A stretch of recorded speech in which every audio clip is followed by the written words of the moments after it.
Hi friends, so welcome to this channel CJV and CIV Made Simple.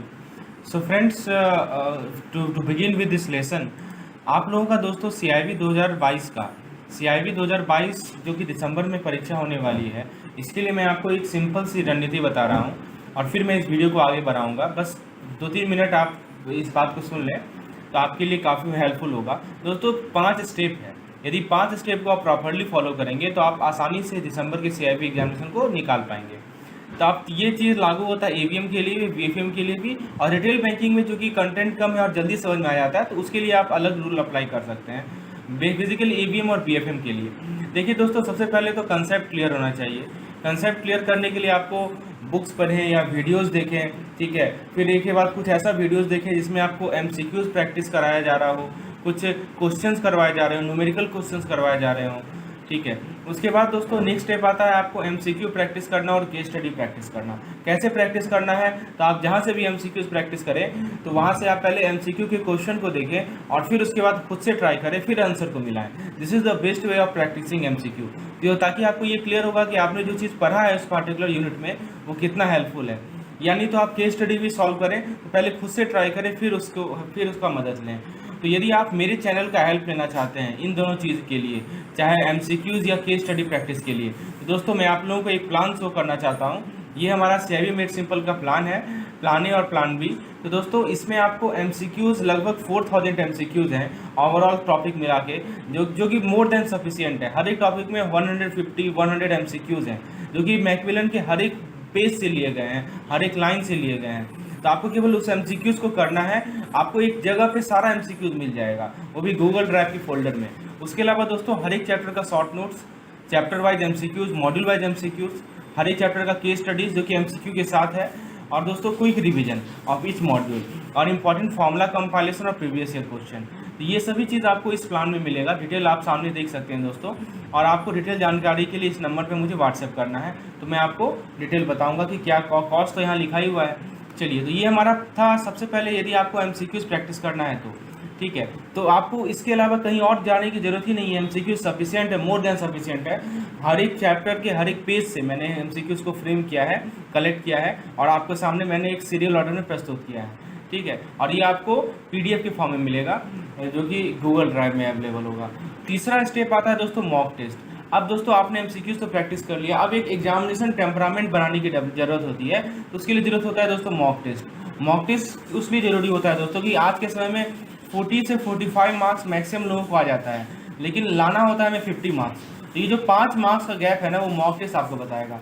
जब आप examination temperament base पे problem को खुद से प्रैक्टिस करेंगे, देखेंगे कि आप कहाँ गलतियाँ कर रहे हैं, क्या नहीं तो आप ऑप्शन में मिस्टेक कर रहे हैं, ऑप्शन चुनने में मिस्टेक कर रहे हैं, या कभी कभी हम लोग क्वेश्चन ही गलत पढ़ लेते हैं। तो वो टेम्परामेंट डेवलप करने के लिए मॉक टेस्ट देना काफ़ी ज़रूरी होता है।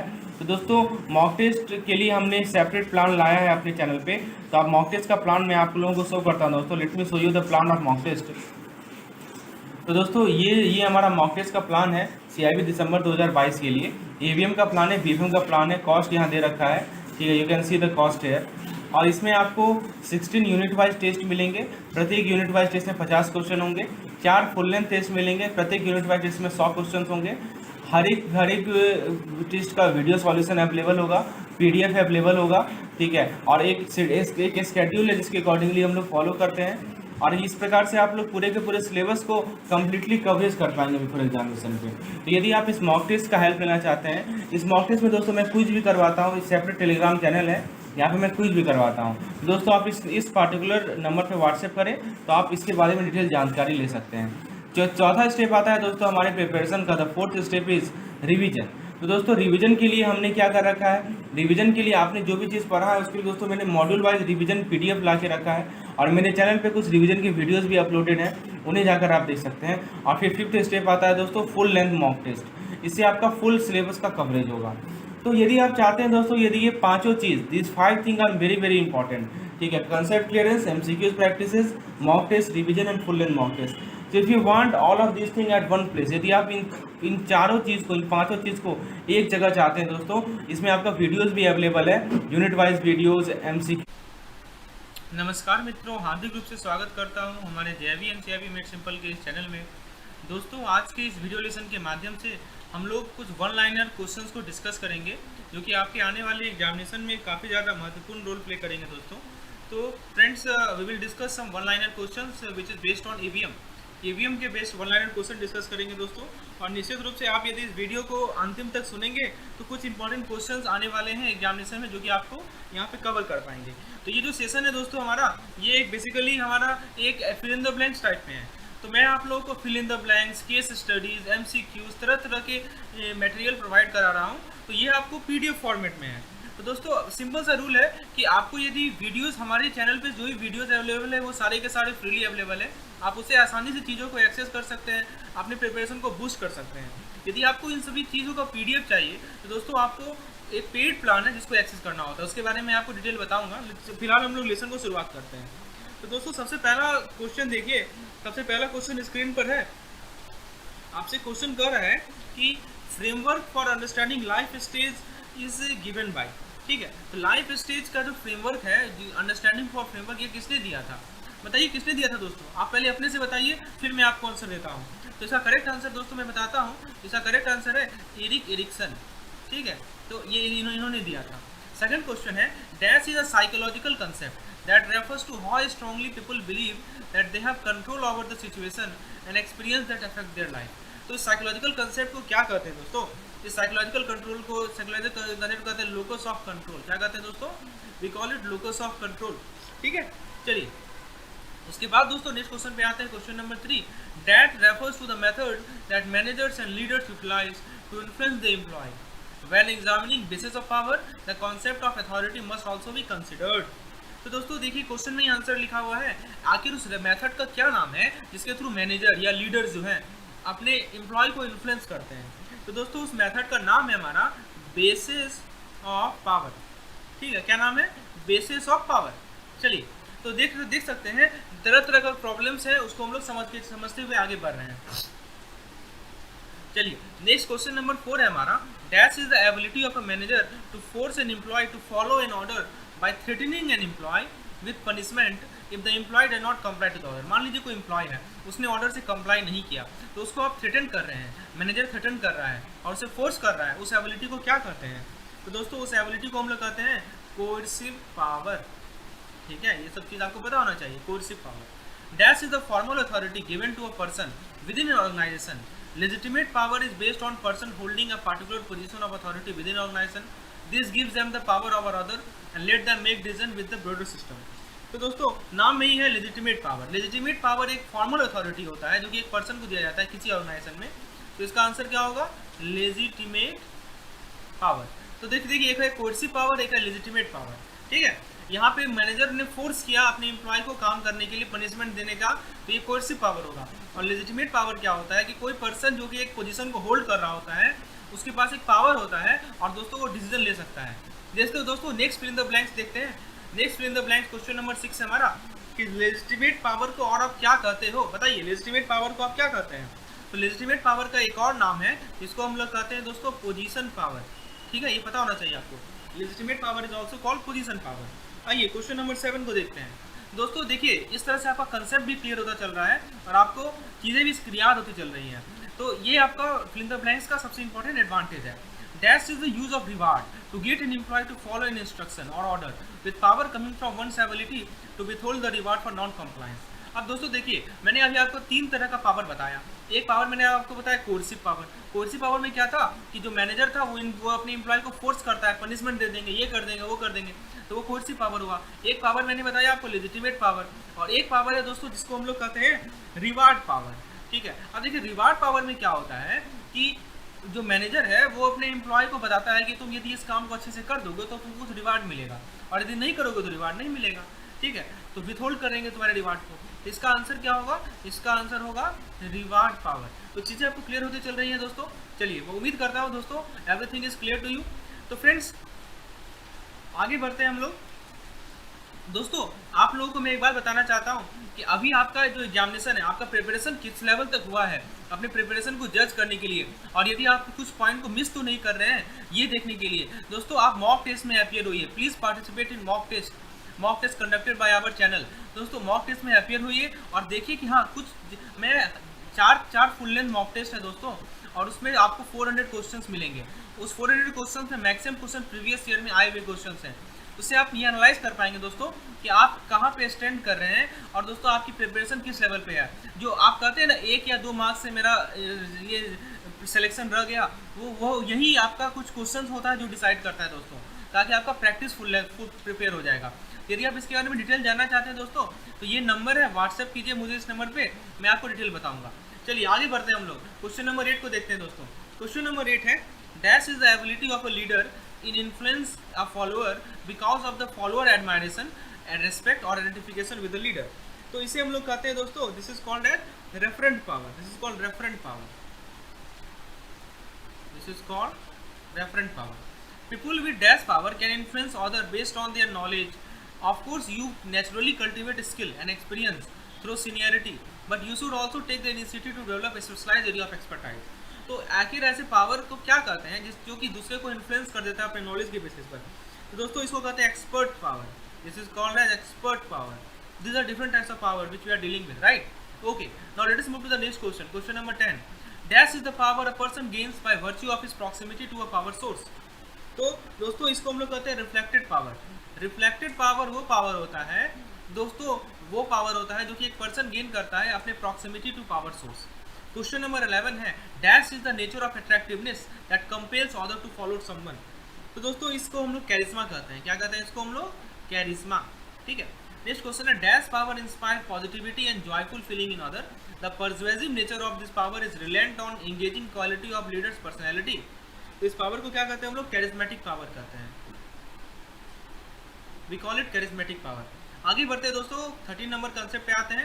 Dash power in the ability to use inherently short term emotion for your long term best interest. तो इस पावर को दोस्तों हम लोग कहते हैं emotional power. Dash ego state mainly regulate behaviour and nurtures it. दोस्तों अब हम लोग नेक्स्ट कंसेप्ट पे आते हैं जो कि है अपना ईगो स्टेट। तो कौन सा ईगो स्टेट है जो कि रेगुलेट करता है हमारे बिहेवियर को और उसे नर्चर करता है? तो दोस्तों इसको हम लोग कहते हैं parent ego state. We call it parent ego state. ठीक है। तो दोस्तों उम्मीद है कंसेप्ट आपको क्लियर होते चल रहा होगा। एक लाइक जरूर कर दीजिएगा चैनल को, ठीक है, ताकि इस तरह के कंटेंट मैं आप लोगों को प्रोवाइड कर सकूँ। चलिए आगे बढ़ते हैं दोस्तों, क्वेश्चन नंबर 15 को देखते हैं। Dash is the technique that aims to help people understand their emotional and physical relationship with self other people. तो उस टेक्निक को हम लोग क्या कहते हैं जिसके थ्रू लोग को मदद मिलती है अपने इमोशनल और फिजिकल रिलेशनशिप दूसरे अपने साथ और दूसरे लोगों के साथ इस्टेब्लिश करने में, अंडरस्टैंड करने में। उस टेक्निक का क्या नाम है दोस्तों? तो उस टेक्निक को हम लोग कहते हैं Johari window concept. We call it Johari window. Very important concept it is, right?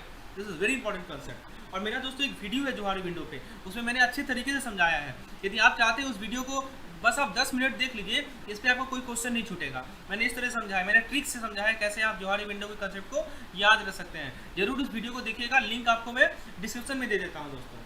चलिए क्वेश्चन नंबर 16 को देखते हैं। Johari window is the creation of 2 psychologist. आखिर वो 2 साइकोलॉजिस्ट कौन है जिन्होंने जोहारी विंडो को क्रिएट किया? तो आपको पता होना चाहिए, इसका नाम है लुफ्ट, एक का नाम है जोसेफ लुफ्ट और दूसरा का नाम है इंगम। तो दोस्तों ये लुफ्ट एंड इंगम याद रखिएगा, इन्होंने जोहारी विंडो का कंट्रीब्यूशन दिया था। चलिए क्वेश्चन नंबर 17 पे आते हैं। अ 4 panel window divides personal awareness into 4 different types and represented by 4 quadrants. अब बताइए इसका नाम क्या क्या है? तो दोस्तों मैं नाम आपको बता देता हूँ। इसका नाम है एरेना, उसके बाद दोस्तों नाम है blind. This is the concept of Johari window, right? Arena, blind, the third is closed and the last is dark. ठीक है। चलिए नेक्स्ट क्वेश्चन है the first pane in the window is refers to as dash और dash. This quadrant represent information, fact, skill and attitude, anything that is public knowledge. तो जो first panel होता है knowledge में, उसे हम लोग क्या कहते हैं? उसको हम लोग कहते हैं ओपन, या इसे आप लोग कह सकते हैं arena. You can also call it arena, you can also call it open. ठीक है। नेक्स्ट देखते हैं सेकंड क्वाड्रेंट। सेकंड क्वाड्रेंट को आप क्या कहते हैं बताइए? सेकंड क्वाड्रेंट को क्या बोलेंगे? ठीक है। तो दोस्तों सेकंड क्वाड्रेंट को हम लोग कहते हैं ब्लाइंड या blind spot. What we call it second quadrant? We call it blind और we call it blind spot, right? तो ब्लाइंड बोलेंगे या ब्लाइंड स्पॉट बोलेंगे। और हाँ, इसमें जो एक्शंस और बिहेवियर होता है वो दूसरे को पता होता है, but the individual is not aware of them. जैसे एग्जांपल के तौर पर मैं आपको बताता हूँ, जैसे आप सो रहे होते हैं, है ना, और दोस्तों आप स्नोरिंग करते हैं। तो स्नोरिंग जो है आपको पता नहीं होता है कि हाँ हम स्नोरिंग कर रहे हैं, लेकिन दूसरे को जो सामने वाला आपके साथ सो रहा है उसको पता होता है। ठीक है। तो ये आपका एग्जाम्पल के तौर पर मैंने समझाया, ब्लाइंड स्पॉट एक्शन करते हैं इसे हम लोग। जो थर्ड पैनल होता है वहाँ पे क्या होता है बताइए? जो थर्ड पैनल होता है दोस्तों उसको हम लोग कहते हैं hidden, that is called as hidden, right? That is called as hidden यानी तो फैसेड, यानी तो फैसेड। हाँ, this information is known to individual but not known to anyone else.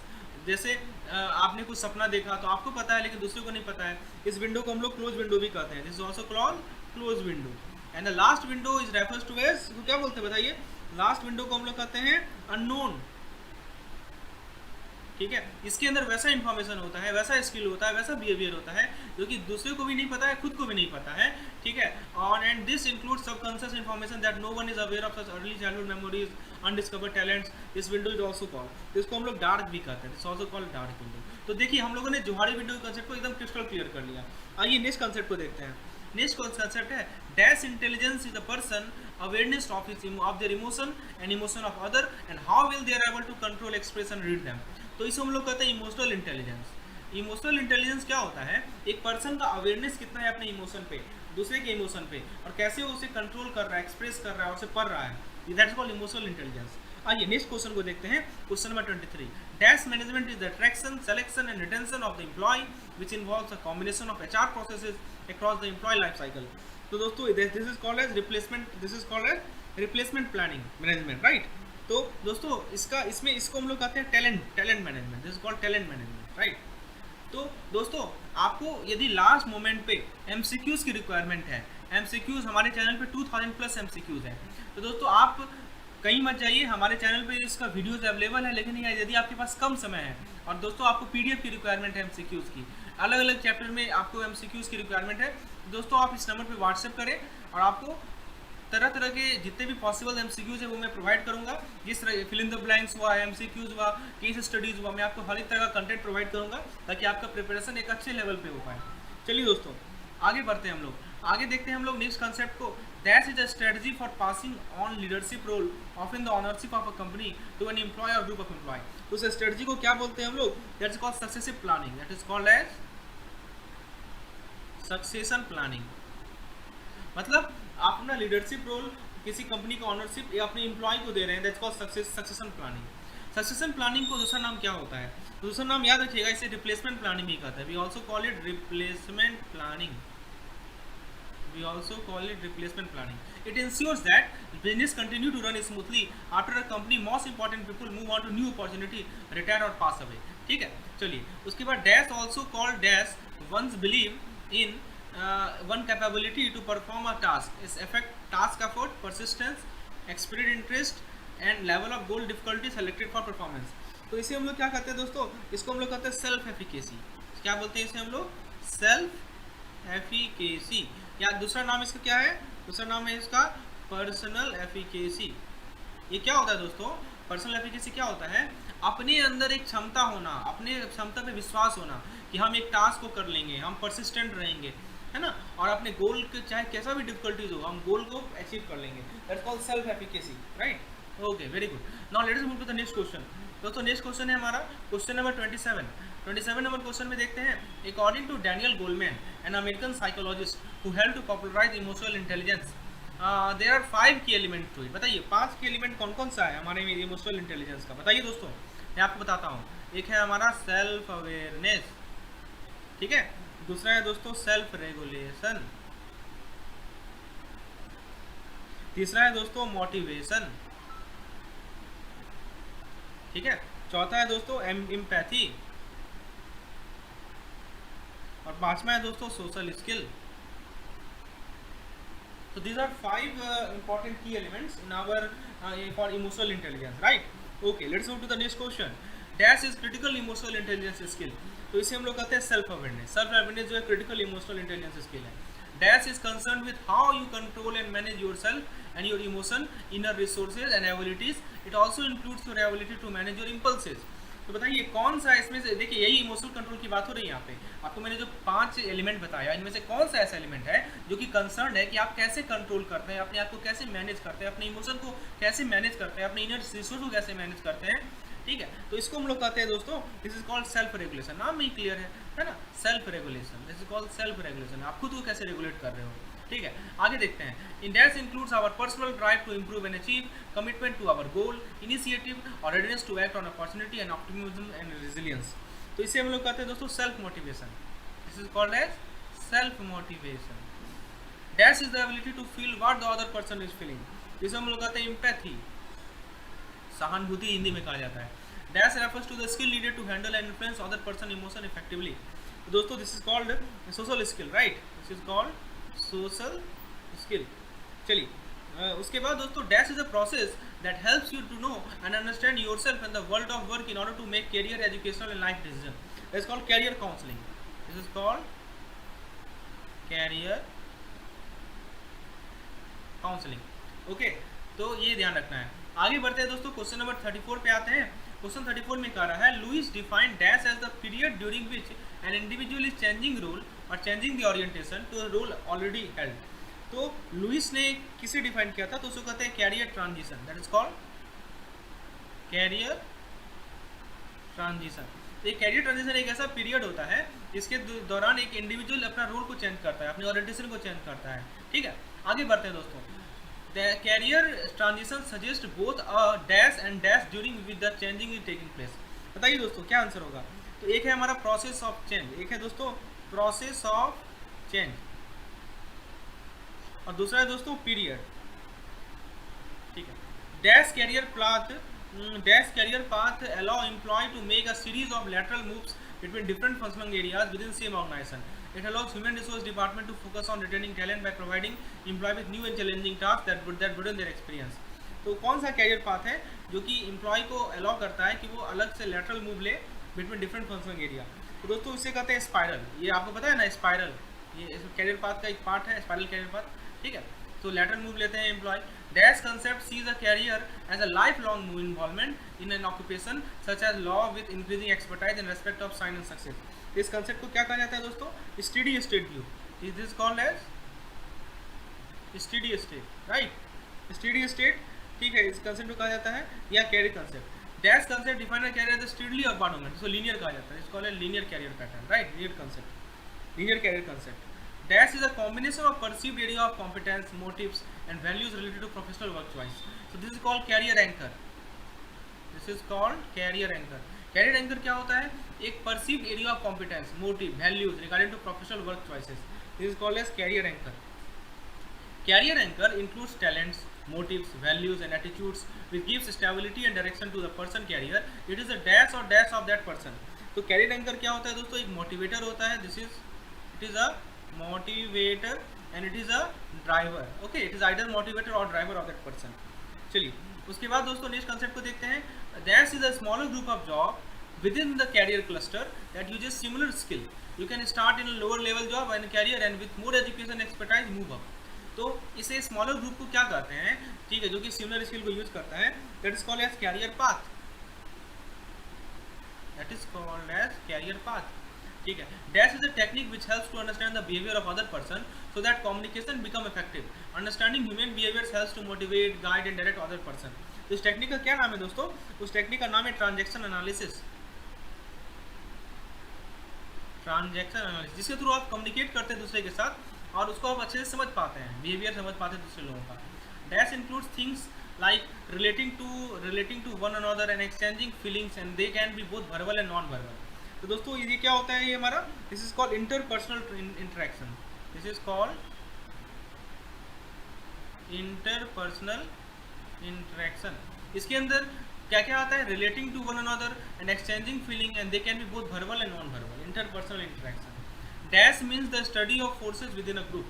The social process by which people interact with one another in a small group can be called as dash. तो बताइए study of forces with in a group किसे कहते हैं हम लोग, जिसे कहते हैं ग्रुप डायनामिक को, this is called age group dynamic. ठीक है, तो जो भी फोर्स है एक ग्रुप के अंदर उसको ग्रुप डायनामिक कहा जाता है। और जिस सोशल प्रोसेस के द्वारा लोग आपस में इंटरेक्ट करते हैं किसी स्मॉल ग्रुप में, उसे क्या कहा जाता है, उसे कहा जाता है ग्रुप डायनामिज्म। नेक्स्ट क्वेश्चन है ग्रुप डेवलपमेंट का 5 स्टेजेस बताना है आपको। बताइए 5 स्टेजेस कौन कौन सा है ग्रुप डेवलपमेंट का, तो मैं आपको बताता हूँ दोस्तों, आपको पता होना चाहिए ये 5 स्टेजेस। पहला है फॉर्मिंग, दूसरा है स्टॉर्मिंग, तीसरा है दोस्तों नॉर्मिंग, दोस्तों चौथा है परफॉर्मिंग, और पांचवा है दोस्तों, पांचवा क्या है हमारा, एडजॉर्मिंग। ठीक है, ये 5 चीज आपको पता होना चाहिए। आगे बढ़ते हैं दोस्तों। dash stage the group become together for the first time. The members may already know each other or they may be total stranger. In either case there is a level of formality, some anxiety and higher degree of guardedness as the group member are not sure what is going to happen next. तो उस stage को क्या कहते हैं दोस्तों, that there इसको कहते हैं फॉर्मिंग स्टेज. इसको क्या कहते हैं, फॉर्मिंग स्टेज. तो फॉर्मिंग स्टेज में क्या होता है, ग्रुप एक साथ आता है पहली बार, ठीक है, तो मेंबर एक दूसरे को जान रहे होते हैं या टोटली स्ट्रेंजर होते हैं. Dash group start to sort out. तो दोस्तों ये सब क्वेश्चंस थे हम लोगों ने डिस्कस किए. तो फ्रेंड्स होपफुली आपको ये चीज़ें क्लियर हुई होंगी. आइए कुछ और क्वेश्चंस देखते हैं दोस्तों. Let us see some more questions which are based on this module C. Let us see some more questions. तो दोस्तों देखिए एक क्वेश्चन है, लैंडमार्क ऑफ टुमारो, ऑथर कौन है बताइए. लैंडमार्क ऑफ टुमारो का ऑथर कौन है. तो लैंडमार्क ऑफ टुमारो का ऑथर बताएंगे ना, बताइए पीटर ड्रकर. ये मैंने समझाया था दोस्तों. लैंडमार्क ऑफ टुमारो के ऑथर कौन है हमारे, पीटर ड्रकर साहब हैं.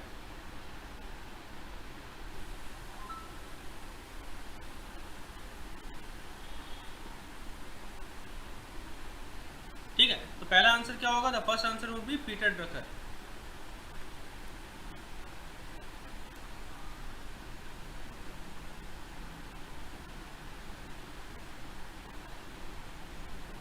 चलिए आगे देखते हैं. डैश क्लेम दैट मैनेजर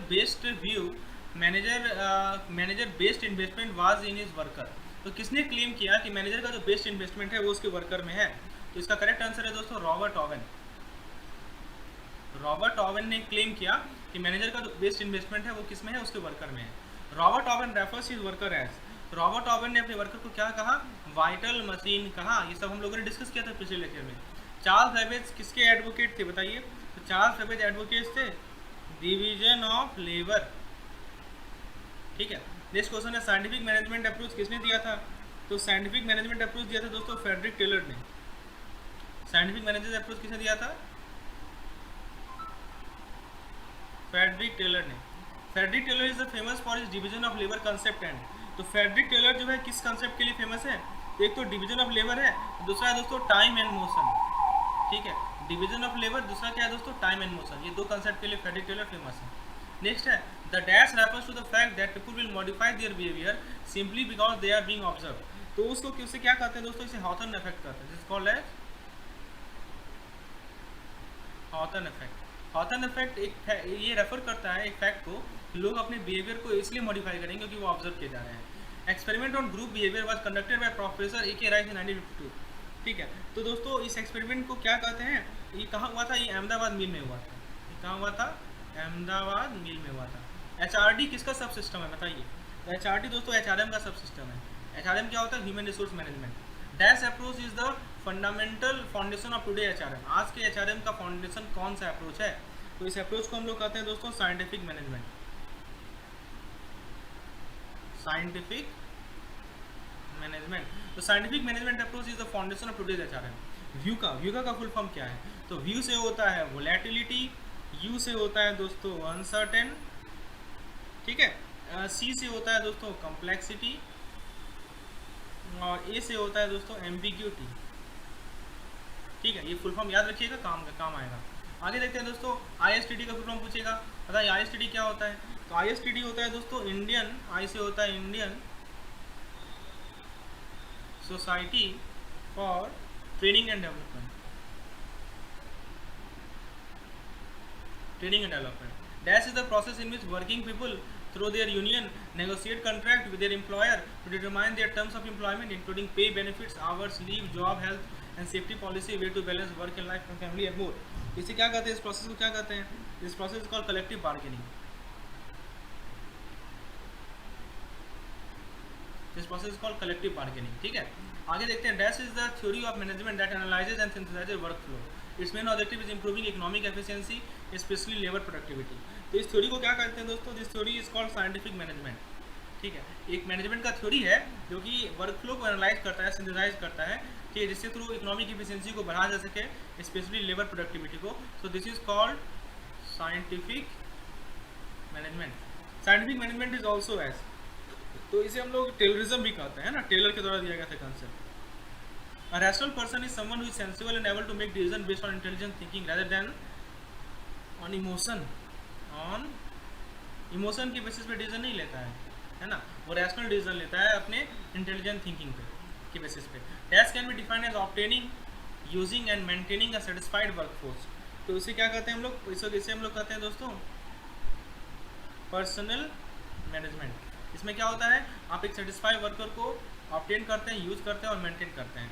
आगे देखते हैं दोस्तों, dash indicates the unity between the divine. The divine means perfection in knowledge, wisdom and power, individual self and universe. The holistic approach of management is based on spiritual principle of unity, oneness and non dual concept. तो ये क्या indicate करता है divine के बीच की unity को? तो दोस्तों इसका आंसर है management ethos. Management ethos.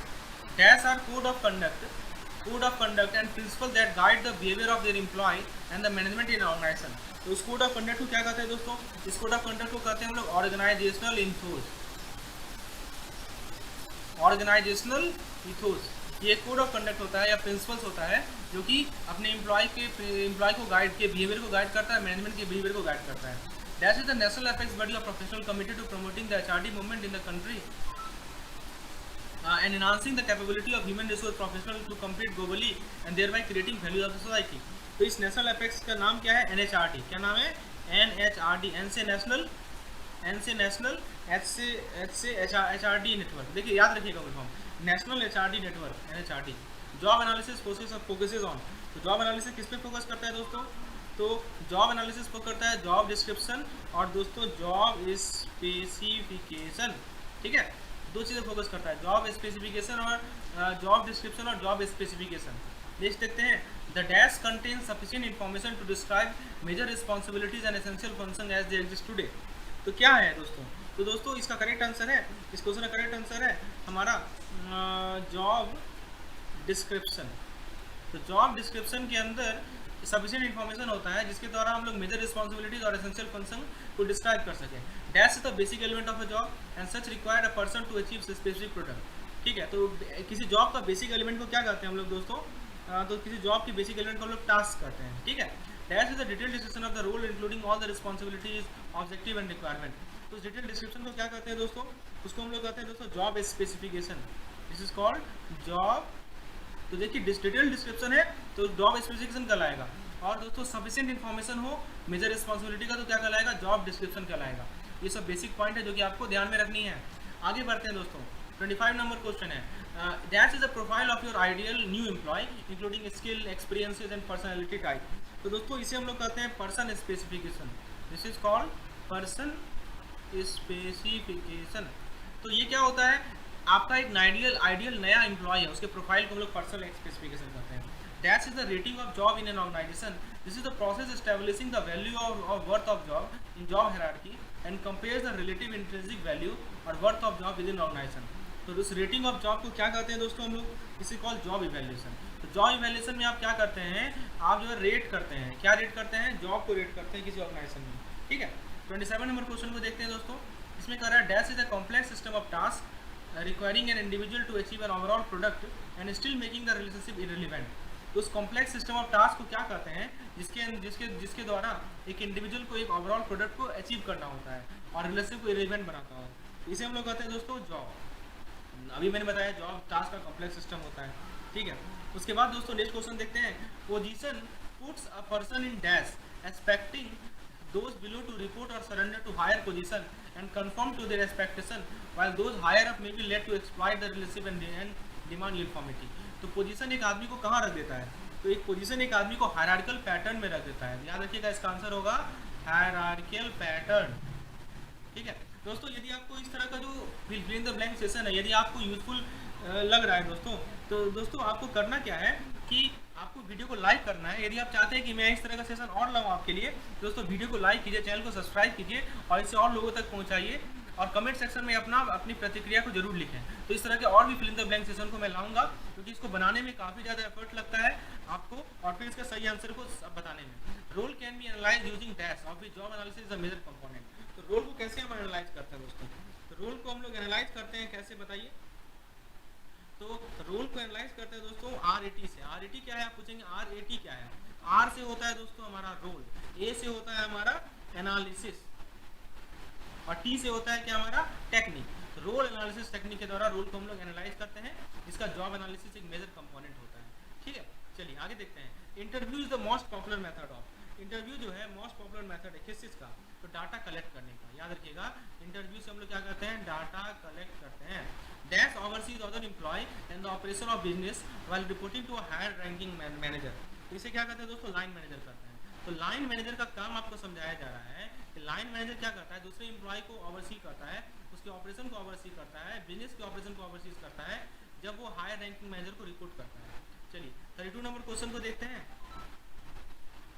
32 number question में दोस्तों कहा गया है आपका dash covers job identification, job summary, duties perform, supervision given and received, relation to other job, machine tools and material and working condition.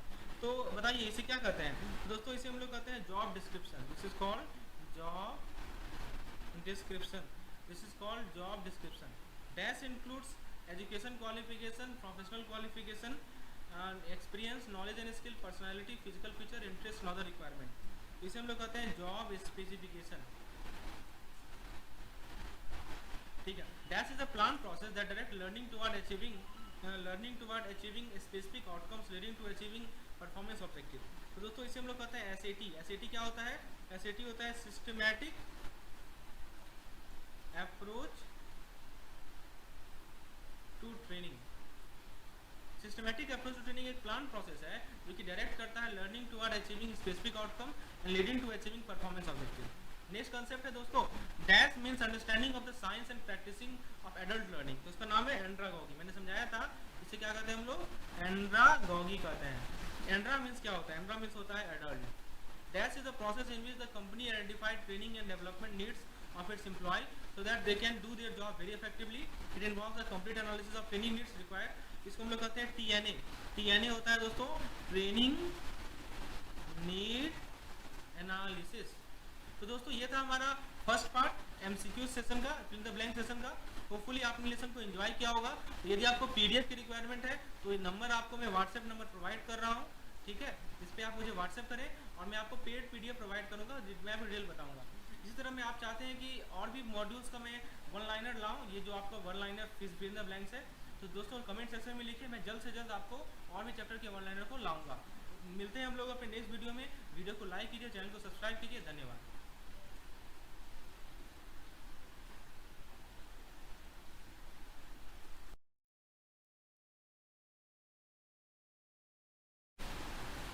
नमस्कार मित्रों, हार्दिक रूप से स्वागत करता हूं हमारे जेवी एंड सीआईवी मेड सिंपल के इस चैनल में।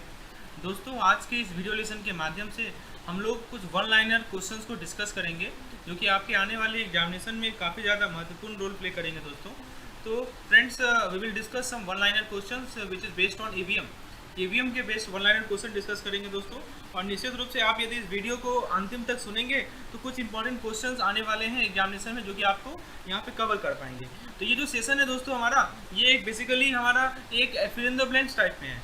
तो मैं आप लोगों को fill in the blanks, case studies, MCQs, तरह तरह के मटेरियल प्रोवाइड करा रहा हूँ। तो ये आपको PDF फॉर्मेट में है। तो दोस्तों सिंपल सा रूल है कि आपको यदि वीडियोस हमारे चैनल पे जो भी वीडियोस अवेलेबल है वो सारे के सारे फ्रीली अवेलेबल है। आप उससे आसानी से चीज़ों को एक्सेस कर सकते हैं, अपने प्रिपरेशन को बूस्ट कर सकते हैं।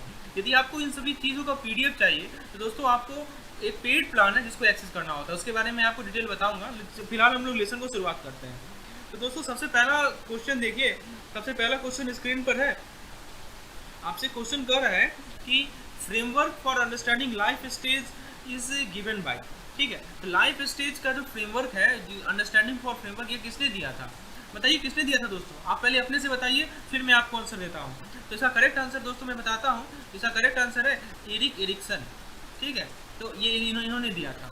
सेकंड क्वेश्चन है dash is a psychological concept that refers to how strongly people believe that they have control over the situation and experience that affect their life। तो साइकोलॉजिकल कंसेप्ट को क्या कहते हैं दोस्तों? इस साइकोलॉजिकल कंट्रोल को psychological concept कहते हैं लोकस ऑफ कंट्रोल। क्या कहते हैं दोस्तों? We call it locus of control, ठीक है। चलिए उसके बाद दोस्तों नेक्स्ट क्वेश्चन पे आते हैं। Question number 3 that refers to the method that managers and leaders utilise to influence the employ when examining basis of power the concept of authority must also be considered. तो दोस्तों देखिए question में ही answer लिखा हुआ है, आखिर उस method का क्या नाम है जिसके थ्रू मैनेजर या लीडर जो हैं अपने एम्प्लॉय को इन्फ्लुएंस करते हैं। तो दोस्तों उस मेथड का नाम है हमारा बेसिस ऑफ पावर, ठीक है, क्या नाम है, बेसिस ऑफ पावर। चलिए, तो देख सकते हैं तरह तरह का प्रॉब्लम्स है, उसको हम लोग समझते हुए आगे बढ़ रहे हैं। चलिए, नेक्स्ट क्वेश्चन नंबर 4 है हमारा, dash is the ability of a manager to force an employ to follow an order by threatening an employ with punishment if the employ does not comply to the order. मान लीजिए कोई employ है, उसने order से comply नहीं किया, तो उसको आप थ्रेटन कर रहे हैं, मैनेजर थ्रेटन कर रहा है और उसे फोर्स कर रहा है, उस एबिलिटी को क्या कहते हैं? तो दोस्तों उस एबिलिटी को हम लोग कहते हैं कोर्सिव पावर। ठीक है, ये सब चीज़ आपको पता होना चाहिए, coercive power. Dash is the formal authority given to a person within an organisation.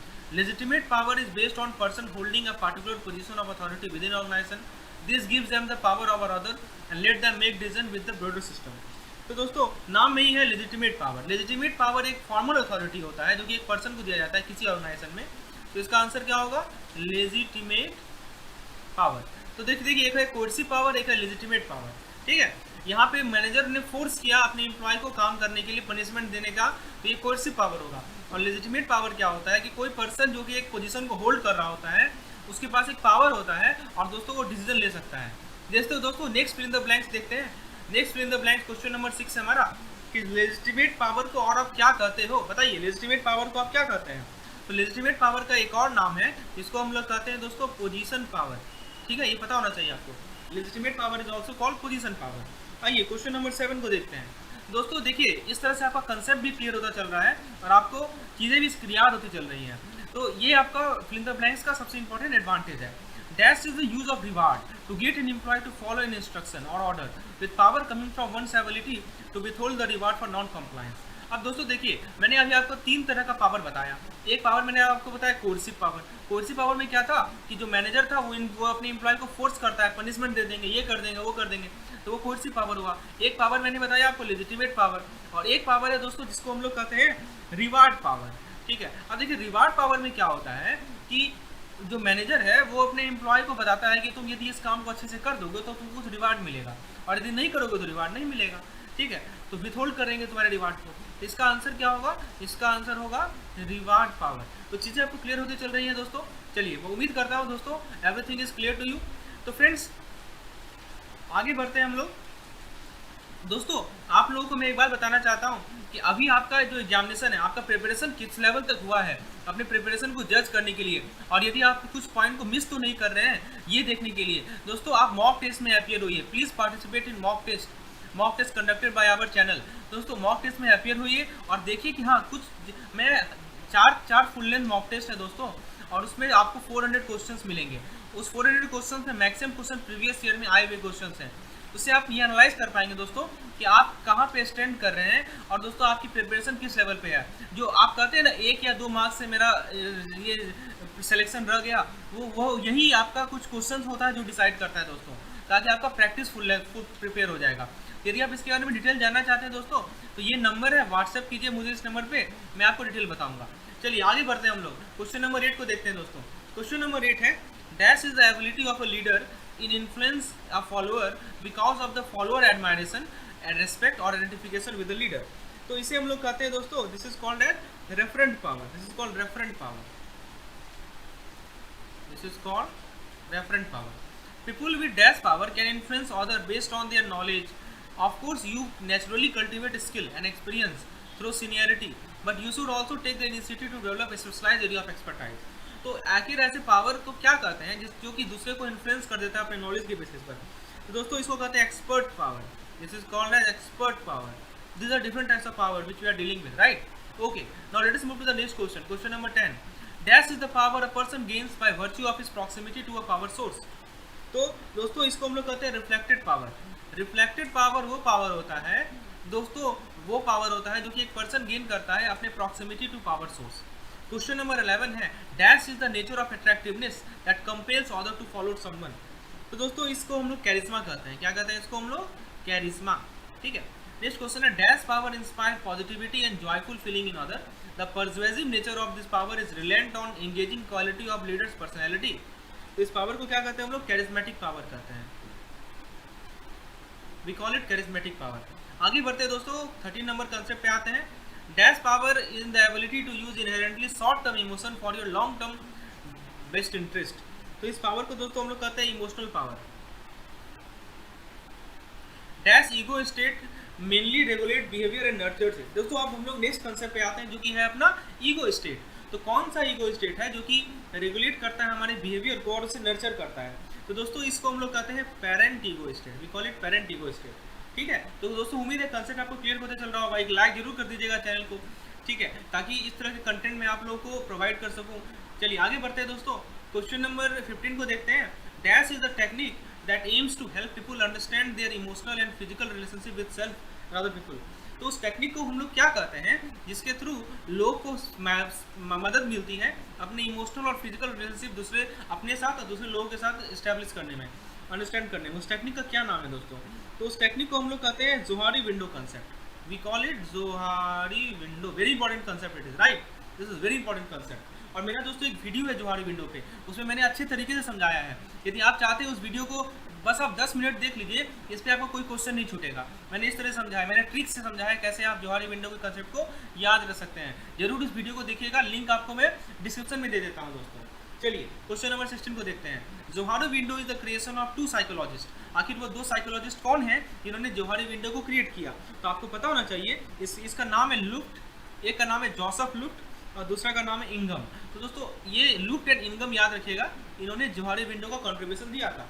चलिए क्वेश्चन नंबर 17 पे आते हैं। अ 4 panel window divides personal awareness into 4 different types and represented by 4 quadrants. अब बताइए इसका नाम क्या क्या है? तो दोस्तों मैं नाम आपको बता देता हूँ। इसका नाम है एरेना, उसके बाद दोस्तों नाम है blind. This is the concept of Johari window, right? Arena, blind, the third is closed and the last is dark. ठीक है, चलिए नेक्स्ट क्वेश्चन है। The first pane in the window is refers to as dash और dash. This quadrant represent information, fact, skill and attitude, anything that is public knowledge. तो जो first panel होता है knowledge में, उसे हम लोग क्या कहते हैं? उसको हम लोग कहते हैं ओपन, या इसे आप लोग कह सकते हैं arena. You can also call it arena, you can also call it open. ठीक है, नेक्स्ट देखते हैं सेकंड क्वाड्रेंट। सेकंड क्वाड्रेंट को आप क्या कहते हैं बताइए? सेकंड क्वाड्रेंट को क्या बोलेंगे? ठीक है, तो दोस्तों सेकंड क्वाड्रेंट को हम लोग कहते हैं ब्लाइंड या blind spot. What we call it second quadrant? We call it blind और we call it blind spot, right? तो ब्लाइंड बोलेंगे या ब्लाइंड स्पॉट बोलेंगे। और हाँ, इसमें जो एक्शंस और बिहेवियर होता है वो दूसरे को पता होता है, but the individual is not aware of them. जैसे एग्जांपल के तौर पर मैं आपको बताता हूँ, जैसे आप सो रहे होते हैं, है ना, और दोस्तों आप स्नोरिंग करते हैं। तो स्नोरिंग जो है आपको पता नहीं होता है कि हाँ हम स्नोरिंग कर रहे हैं, लेकिन दूसरे को, जो सामने वाला आपके साथ सो रहा है, उसको पता होता है। ठीक है, तो ये आपका एग्जाम्पल के तौर पर मैंने समझाया, ब्लाइंड स्पॉट एक्शन करते हैं इसे हम लोग। जो थर्ड पैनल होता है वहाँ पे क्या होता है बताइए? जो थर्ड पैनल होता है दोस्तों, उसको हम लोग कहते हैं hidden, that is called as hidden, right? That is called as hidden, यानी तो फैसेड, यानी तो फैसेड। हाँ, this information is known to individual but not known to anyone else. जैसे आपने कुछ सपना देखा तो आपको पता है लेकिन दूसरे को नहीं पता है। इस विंडो को हम लोग क्लोज विंडो भी कहते हैं, this is also called close window. And the last window is refers to as, क्या बोलते हैं बताइए? लास्ट विंडो को हम लोग कहते हैं अननोन। ठीक है, इसके अंदर वैसा इन्फॉर्मेशन होता है, वैसा स्किल होता है, वैसा बिहेवियर होता है जो कि दूसरे को भी नहीं पता है, खुद को भी नहीं पता है। ठीक है, और and this includes subconscious information that no one is aware of such early childhood memories, undiscovered talents. This window is also called, इसको हम लोग डार्क भी कहते हैं, this also called dark window. तो देखिए हम लोगों ने जोहारी विंडो के कंसेप्ट को एकदम क्रिस्टल क्लियर कर लिया। आइए नेक्स्ट कंसेप्ट को देखते हैं। नेक्स्ट कंसेप्ट है dash intelligence is a person awareness of their emotion and emotion of other and how will they are able to control express and read them. तो इसे हम लोग कहते हैं इमोशनल इंटेलिजेंस। इमोशनल इंटेलिजेंस क्या होता है? एक पर्सन का अवेयरनेस कितना है अपने इमोशन पे, दूसरे के इमोशन पे, और कैसे वो उसे कंट्रोल कर रहा है, एक्सप्रेस कर रहा है, उसे पढ़ रहा है, that is called emotional intelligence. आइए नेक्स्ट क्वेश्चन को देखते हैं। Question number 23। Dash management is the attraction, selection and retention of the employ which involves a combination of HR processes across the employ life cycle. तो दोस्तों this is called as replacement, this is called as replacement planning management, right? तो दोस्तों इसको हम लोग कहते हैं talent management, this is called talent management, right? तो दोस्तों आपको यदि लास्ट मोमेंट पे एमसीक्यूज की रिक्वायरमेंट है, एमसीक्यूज हमारे चैनल पे 2000 प्लस एमसीक्यूज है, तो दोस्तों आप कहीं मत जाइए, हमारे चैनल पे इसका वीडियोज अवेलेबल है। लेकिन यदि आपके पास कम समय है और दोस्तों आपको पीडीएफ की रिक्वायरमेंट है एमसीक्यूज की, अलग अलग चैप्टर में आपको एमसीक्यूज की रिक्वायरमेंट है, दोस्तों आप इस नंबर पे व्हाट्सएप करें और आपको तरह तरह के जितने भी पॉसिबल एमसीक्यूज है वो मैं प्रोवाइड करूंगा। जिस तरह फिल इन द ब्लैंक्स हुआ, एमसीक्यूज हुआ, केस स्टडीज हुआ, मैं आपको हर एक तरह का कंटेंट प्रोवाइड करूंगा ताकि आपका प्रिपरेशन एक अच्छे लेवल पे हो पाए। चलिए दोस्तों आगे बढ़ते हैं हम लोग, आगे देखते हैं हम लोग नेक्स्ट कंसेप्ट को। That is a strategy for passing on leadership role of in the ownership of a company to an employ और ग्रुप ऑफ एम्प्लॉय। तो उस स्ट्रेटजी को क्या बोलते हैं हम लोग? That is called successive planning, that is called as succession planning. मतलब आप अपना लीडरशिप रोल किसी कंपनी का ओनरशिप या अपने एम्प्लॉय को दे रहे हैं, that's called succession planning. Succession planning को दूसरा नाम क्या होता है? दूसरा नाम याद रखिएगा, इसे रिप्लेसमेंट प्लानिंग भी कहते हैं। We also call it replacement planning, we also call it replacement planning. It ensures that business continue to run smoothly after a company most important people move on to new opportunity, retire or pass away. ठीक है, चलिए उसके बाद dash also called dash one's belief in one capability to perform a task is affect task effort, persistence, spirit, interest and level of goal difficulty selected for performance. तो इसे हम लोग क्या कहते हैं दोस्तों? इसको हम लोग कहते हैं सेल्फ एफिकेसी। क्या बोलते हैं इसे हम लोग? Self efficacy. या दूसरा नाम इसका क्या है? दूसरा नाम है इसका पर्सनल एफिकेसी। ये क्या होता है दोस्तों? पर्सनल एफिकेसी क्या होता है? अपने अंदर एक क्षमता होना, अपने क्षमता पे विश्वास होना कि हम एक टास्क को कर लेंगे, हम परसिस्टेंट रहेंगे, है ना, और अपने गोल के चाहे कैसा भी डिफिकल्टीज हो हम गोल को अचीव कर लेंगे। That's called self efficacy, right? Okay, very good. Now let us move to the next question. दोस्तों नेक्स्ट क्वेश्चन है हमारा क्वेश्चन नंबर 27 नंबर क्वेश्चन में देखते हैं, according to Daniel Goleman an American psychologist who help to popularise emotional intelligence, there are 5 key element to it. बताइए 5 key element कौन कौन सा है हमारे इमोशनल इंटेलिजेंस का? बताइए दोस्तों, मैं आपको बताता हूँ। एक है हमारा सेल्फ अवेयरनेस, ठीक है। दूसरा है दोस्तों सेल्फ रेगुलेशन। तीसरा है दोस्तों मोटिवेशन, ठीक है। चौथा है दोस्तों एम्पैथी, और पांचवा है दोस्तों social skill. So these are 5 important key elements in our for emotional intelligence, right? Okay, let's move to the next question. Dash is critical emotional intelligence skill. तो इसे हम लोग कहते हैं सेल्फ अवेयरनेस। सेल्फ अवेयरनेस जो है critical emotional intelligence skill है। Dash is concerned with how you control and manage yourself and your emotion, inner resources and abilities. It also includes your ability to manage your impulses. तो बताइए कौन सा इसमें से, देखिए यही इमोशनल कंट्रोल की बात हो रही है यहाँ पे। आपको मैंने जो 5 एलिमेंट बताया इनमें से कौन सा ऐसा एलिमेंट है जो कि कंसर्न है कि आप कैसे कंट्रोल करते हैं, अपने आप को कैसे मैनेज करते हैं, अपने इमोशन को कैसे मैनेज करते हैं, अपने इनर रिसोर्स को कैसे मैनेज करते हैं, ठीक है। तो इसको हम लोग कहते हैं दोस्तों, this is called self regulation. नाम में ही क्लियर है ना, self regulation. This is called self regulation. आप खुद को कैसे रेगुलेट कर रहे हो, ठीक है।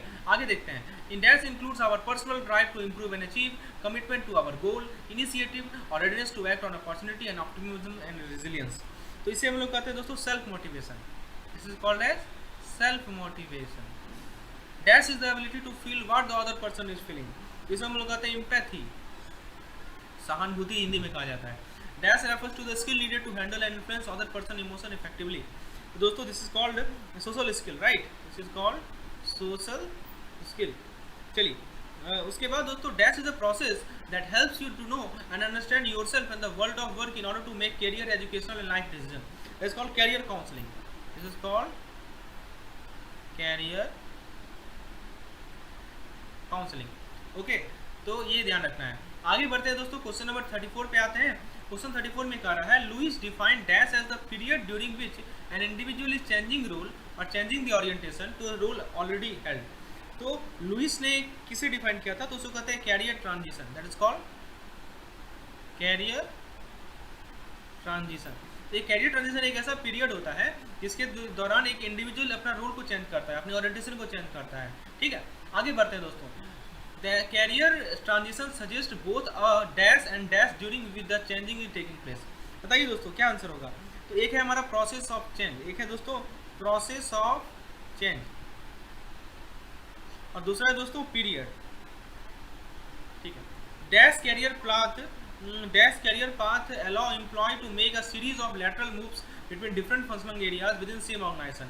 It allows human resource department to focus on retaining talent by providing employee with new and challenging tasks that broaden their experience.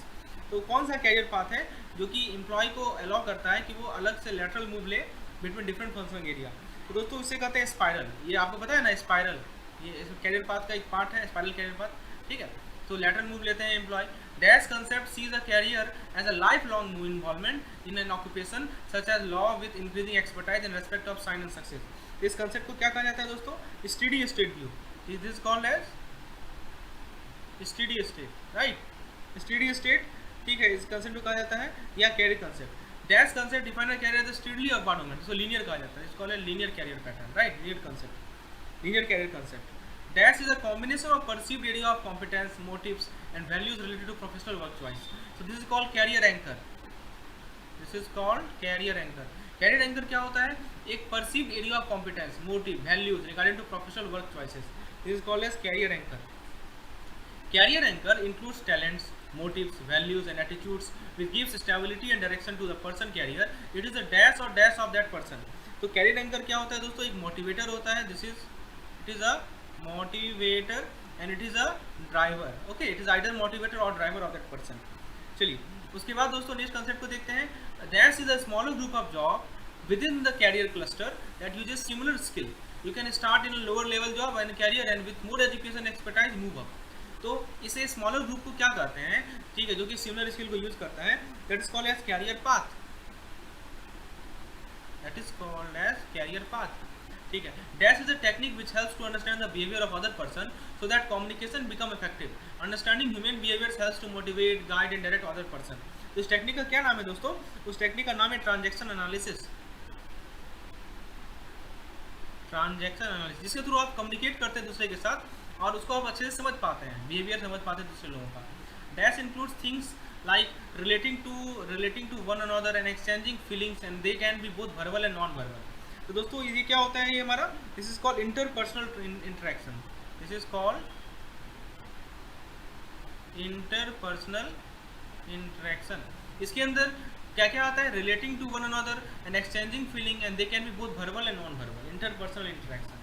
Dash means the study of forces within a group. The social process by which people interact with one another in a small group can be called as dash. तो बताइए, study of forces with in a group किसे कहते हैं हम लोग? जिसे कहते हैं ग्रुप डायनामिक को, this is called age group dynamic, ठीक है। तो जो भी फोर्स है एक ग्रुप के अंदर उसको ग्रुप डायनामिक कहा जाता है।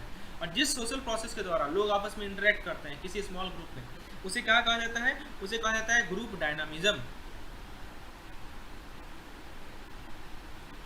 नेक्स्ट क्वेश्चन है, ग्रुप डेवलपमेंट का 5 स्टेजेस बताना है आपको। बताइए 5 स्टेजेस कौन कौन सा है ग्रुप डेवलपमेंट का?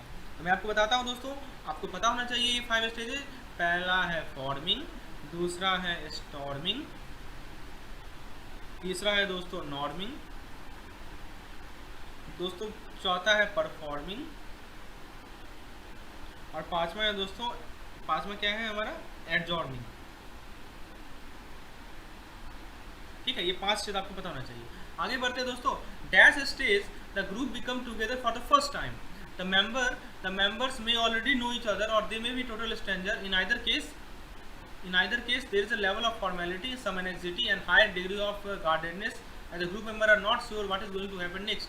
तो उस स्टेज को क्या कहते हैं दोस्तों? दैट इसको कहते हैं फॉर्मिंग स्टेज। इसको क्या कहते हैं? Forming stage. तो फॉर्मिंग स्टेज में क्या होता है? ग्रुप एक साथ आता है पहली बार, ठीक है, तो मेंबर एक दूसरे को जान रहे होते हैं या टोटली स्ट्रेंजर होते हैं। Dash group start to sort out.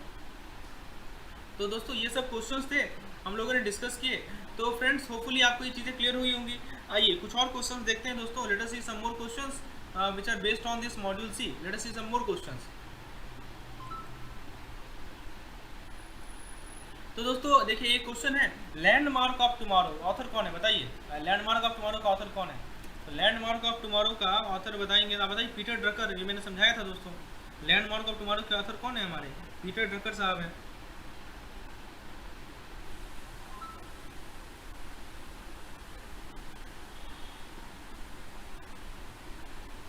ठीक है, तो पहला आंसर क्या होगा? The first answer would be Peter Drucker.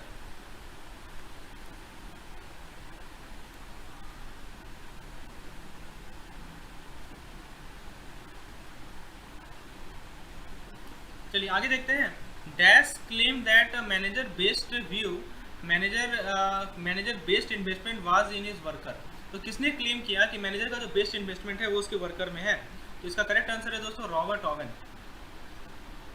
Robert Owen ने क्लेम किया कि मैनेजर का जो बेस्ट इन्वेस्टमेंट है वो किस में है? उसके वर्कर में है। Robert Owen refers his worker as, Robert Owen ने अपने वर्कर को क्या कहा? वाइटल मशीन कहा। ये सब हम लोगों ने डिस्कस किया था पिछले लेक्चर में। चार्ल्स बेबेज किसके एडवोकेट थे बताइए? तो चार्ल्स बेबेज एडवोकेट थे डिवीजन ऑफ लेबर। ठीक है, नेक्स्ट क्वेश्चन है साइंटिफिक मैनेजमेंट अप्रोच किसने दिया था? तो साइंटिफिक मैनेजमेंट अप्रोच दिया था दोस्तों फ्रेडरिक टेलर ने। साइंटिफिक मैनेजमेंट अप्रोच किसने दिया था? फ्रेडरिक टेलर ने। Frederick Taylor is the famous for his division of labour concept and. तो फ्रेडरिक टेलर जो है किस कंसेप्ट के लिए फेमस है? एक तो डिवीजन ऑफ लेबर है, दूसरा है दोस्तों टाइम एंड मोशन। ठीक है, डिवीजन ऑफ लेबर, दूसरा क्या है दोस्तों? Time and motion. ये दो कंसेप्ट के लिए फ्रेडरिक टेलर फेमस है। नेक्स्ट है the dash refers to the fact that people will modify their behaviour simply because they are being observe. तो उसको उससे क्या कहते हैं दोस्तों? इसे हॉथर्न इफेक्ट कहते हैं, this is called as Hawthorne effect. Hawthorne effect ये रेफर करता है एक फैक्ट को कि लोग अपने बिहेवियर को इसलिए मॉडिफाई करेंगे क्योंकि वो ऑब्जर्व किए जा रहे हैं। Experiment on group behaviour was conducted by professor A K. Rice in 1952। ठीक है, तो दोस्तों इस एक्सपेरिमेंट को क्या कहते हैं? ये कहाँ हुआ था? ये अहमदाबाद मिल में हुआ था। ये कहाँ हुआ था? अहमदाबाद मिल में हुआ था। एचआरडी किसका सब सिस्टम है बताइए? एचआरडी दोस्तों एचआरएम का सब सिस्टम है। एचआरएम क्या होता है? Human resource management. Dash approach is the fundamental foundation of today HRM. आज के एचआरएम का फाउंडेशन कौन सा अप्रोच है? तो इस अप्रोच को हम लोग कहते हैं दोस्तों साइंटिफिक मैनेजमेंट। Scientific management. तो scientific management approach is the foundation of today's HRM. View का फुल फॉर्म क्या है? तो व्यू से होता है वोलेटिलिटी, यू से होता है दोस्तों अनसर्टेन, ठीक है, सी से होता है दोस्तों कॉम्प्लेक्सिटी, और ए से होता है दोस्तों एम्बिग्यूटी। ठीक है, ये फुल फॉर्म याद रखिएगा, काम आएगा।